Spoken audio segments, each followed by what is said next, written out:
world.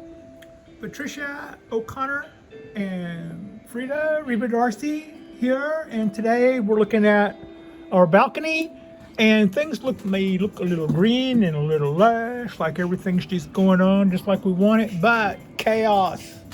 We're going through a little bit of dilemma right now. A quick look around and we see substrate everywhere. And where these were all little Japanese pine seedlings at one point, now all we see is carnage. Absolute carnage. These were our grow where we set up all of these planters, and we put, I think what ended up being about 200 Japanese black pine seeds, and as they sprouted, they were sprouting in here at first, and I would notice that they would come up feeling the love of the sunshine, and as they would pop up, they would then get attacked by doves. Now, I have seen other people have troubles with urban wildlife. I'm not even talking about people who live out in the sticks and stuff. I'm just saying people who, live in suburbia have had trouble with their bonsais and squirrels, or bonsais and birds. And I've always had the opposite. I have looked up before and seen a squirrel as she knocks over her watering can. And I've seen a squirrel on my cypress trees. I looked after they left, they never hurt anything. And I thought, don't go to war with them. They're cute and they're not hurting anything. Later, I saw crows hanging out here in the trees and talking and talking to us when we would talk to them back and stuff. And we would go down there sometimes and feed the crows, even though we're not supposed to. By the apartment people say stop feeding the animals, and I went, well, I like them better than anyway. So I've always kind of had a give and take with the animals. I haven't seen them ever hurt any of my stuff, and if they enjoy it, as long as they enjoy it respectfully, that's cool. I kind of like maybe seeing a bird hanging out on my oak tree, or maybe a little chi-chi or something sitting on the limb of a cypress tree. They probably like the nature just as well as I do. So to that extent, I've kind of tried to hold back, but when I first noticed that I would have seedlings pop up here, and let's just say this to begin with, this was a partial success. This was a partial success in that I got a fairly good ratio of starters, and all of the pine trees that were over here, they all got put over here once they sprouted. So every one of these at one point was a viable seed that had popped up and was opening up its canopy and doing its pine tree stuff. And now all we see is one or two pulled up ones, and a lot of broken stuff and this was doves. You can even see where they were that was full up to here. That was absolutely full and chock full of seeds, and it probably had 5 little sprouts right there. All of these, it just came in and wiped them out. And as I moved them from here to try to keep them less vulnerable to the birds, notice they're not tearing up any of my real things. I'm thankful. But they did. They just totally wrecked this. And as I brought them further in, thinking that they might not be that brazen, all I did was lure them inside my area. So at first, me thinking that the doves were so cute and a little bit of a pain in the butt, but now to my way of thinking, I'm not going to war with them, but I'm not going to supply them with stuff to make this bad on myself. By trying to do my seedlings here, I have not only started trouble with birds, but I've invited them farther in to my grow area where they just seem to feel like it's okay to do whatever. So now I've got this damn white substrate, perlite is all over the ground, all over the countertops, all over everything, and that's a pain in the butt. So I would say this was to some extent a success.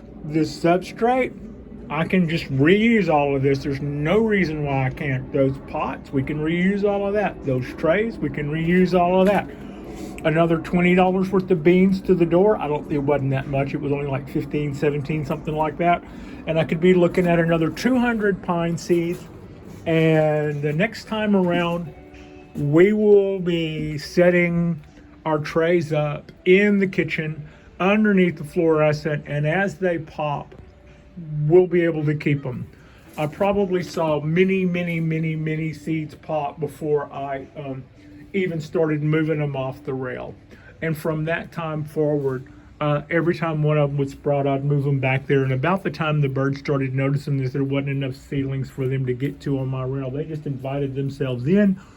And it's not like I was sitting there on the couch watching them do this. We still work a partial week. So, and by partial week, that's 4 days a week. And during those 4 days a week while I was at work, they would just have a field day on all those seedlings. So, yes, the seedlings sprouts were successful. Yes, we got many pine trees. When I moved them over here, after having already lost a couple of rounds out here, at one point I still counted 20, only to come home from work at the end of the day and have nothing but lava rock all over the deck, all over all the pots, and all 20 of those trees were gone. And it looks like they were actually like sitting in the pot because they were dug out looking. All right, that's kind of a rant.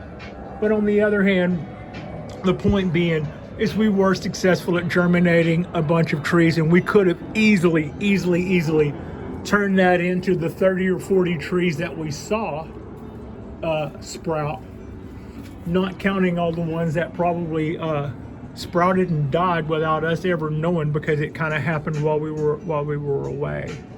So not a total failure. We still have everything to do all over again, and we feel pretty good about our method for germinating those guys, and we feel pretty good about the vendor. I would say that that all of that stuff worked out. We just had an extenuating circumstance, and that cost us. There's no reason why we can't do this again and be more successful at it next time. And next time I'll be using my kitchen space that I don't totally utilize, and I won't be using all of my sun space. That did help with their, they started really popping. We were still in kind of cool weather mode whenever I had them out there on the rail, but by the time the sun would hit them for a couple of hours, I would start seeing things pop and get all active and look real good and green, and the trees on the rail are all happy with that too.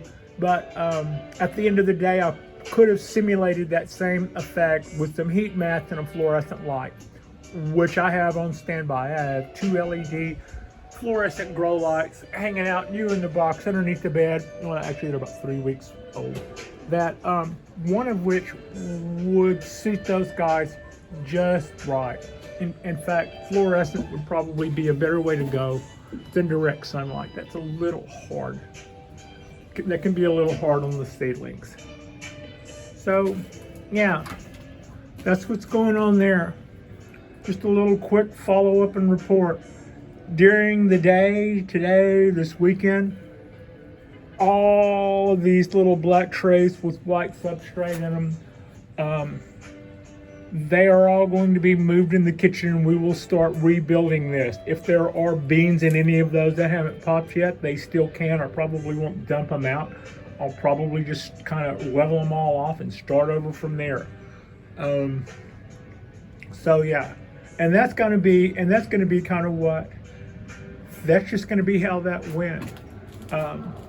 We could probably do a little follow up here. Everybody's looking really good. The pondos have been moved out to the rail. They're loving the sunshine. The oaks are loving the sunshine.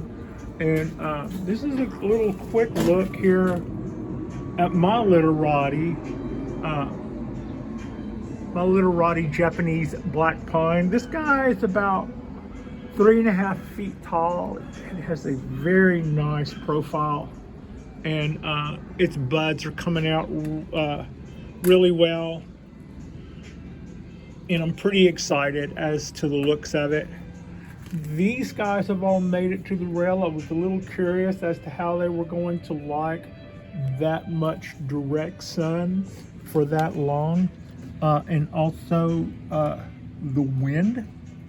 And between those two things, I didn't see any ill effects from the wind. And I'm saying it's been a breezy day the last couple of days. It has been really breezy, but I haven't seen any ill effects over the wind. But I have seen some really happy effects over the sunshine.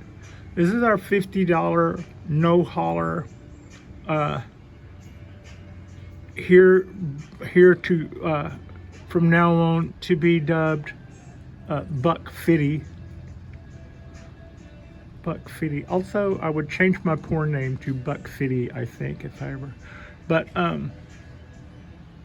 it's looking pretty good. We did a little clip, a little bit more folding, and cut a few buds out of that guy the other night, about 4 or 5 nights ago.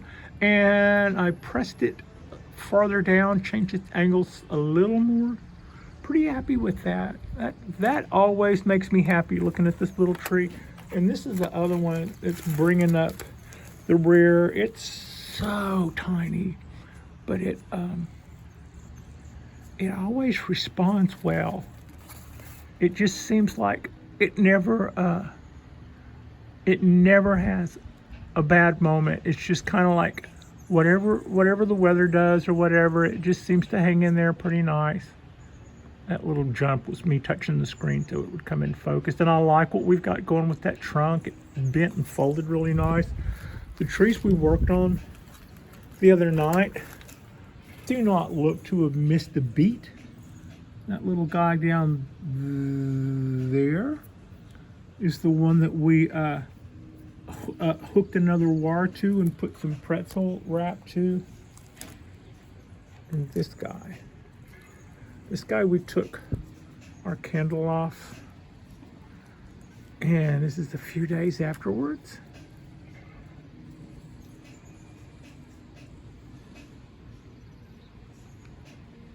Those little buds down there on the bottom are gonna play a larger role on this guy when they get a little bigger.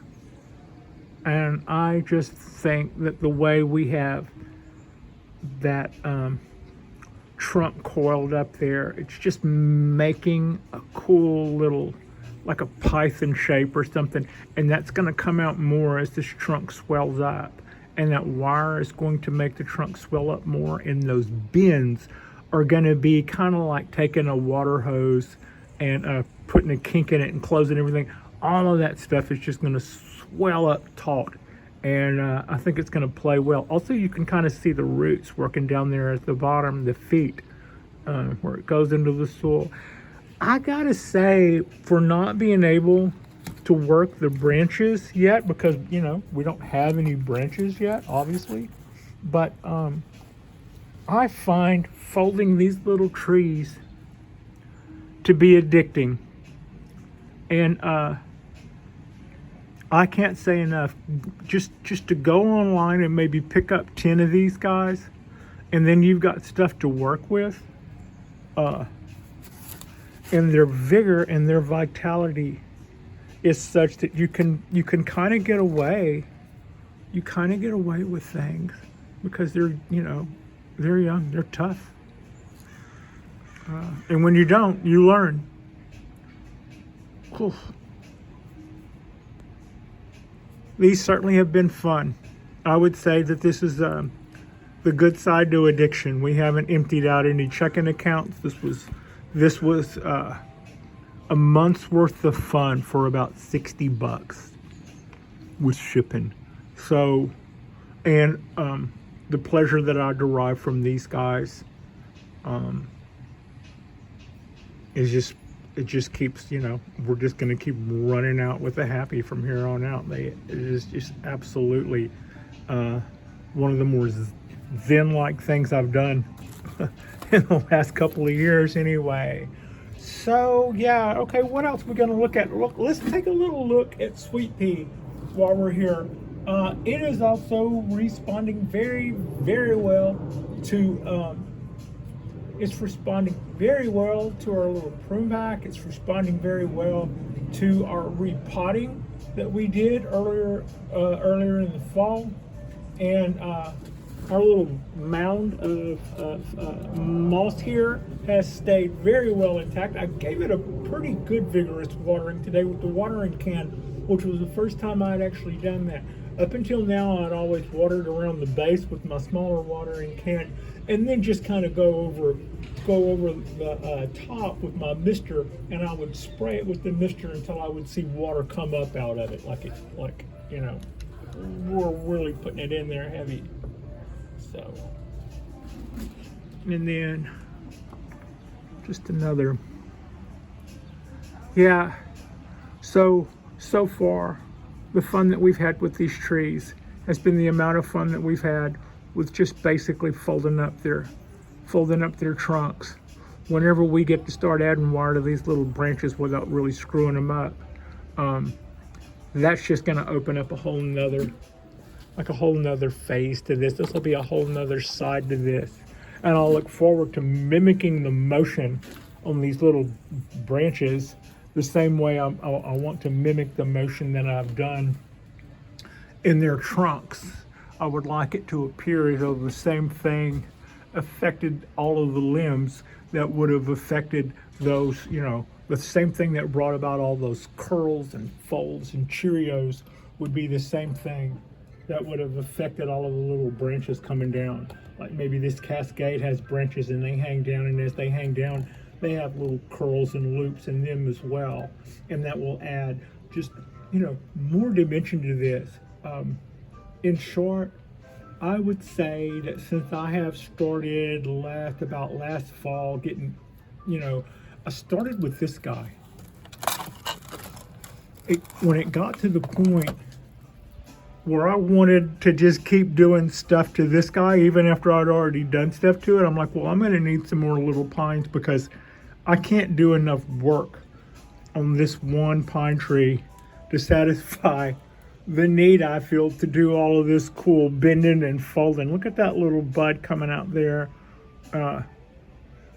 in that Cheerio. Yeah, you go, little bud. And this thing is, you know, look how much we folded this tree. This is a 2-year-old going on a 3-year-old little pine tree, and I can hardly wait until fall to unbound and undo the to unbound all those wires and undo that little tape and hold those shapes. This is going to be something. And it's good to feel like your little Zen hobbies produce things that really make you happy. That root there also, I love the root there, the root work coming out. And the guy on the other side, look at that. It just runs down that whole side of the, let me get a better hold. It just runs down the whole side of the tree there.